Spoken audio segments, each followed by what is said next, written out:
Distante ka na. Ay. Unang araw pa lang dito, palpak ka na. Ayan ang OFW si Santina. Unang araw pa lang, oras pa lang, si Santina kaagad ako. Ibalik mo sa akin ang ano, kumaginastos ko. Hindi pa.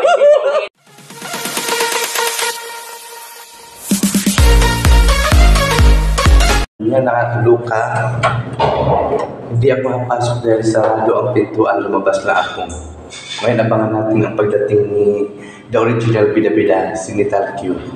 Habang sinusundo ang kanya, Junaki sa school, ako'y lumabas at hindi ako makapasok dahil sa nag-automatic lock. Antay natin ang reaction ni Madam The Original Bida-Bida.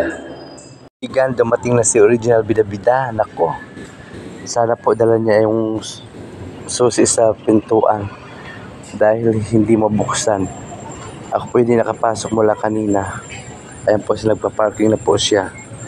Ayan o. Ano kaya, baka magalit ito. Abangan po natin mga kababayan, mga madami ang kanyang reaksyon. Siya po ay nagpa-parking pa po ng sasakyan niya. At nandito po ako sa rooftop. Ayan silang dalawa na mag-ama o. Paakit na po, salubungin natin. Ayan po siya. Ayan nga, hindi ako makapasok dahil nalag. Yan, sinasabi ko. Hindi ako makapasok dahil nakalag. Sabi ko lang, sana dala-dala na yung The Original Bida-Bida ang susi. Ayan, amat na tumitirik naman. Oh, ano kasi ako, nag-vitamins ako sa labas.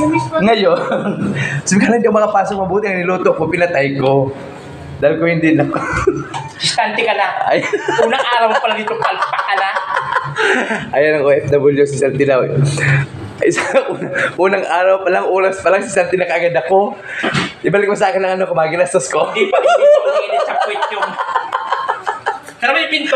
Sabi ko, bakit hindi na makapasok?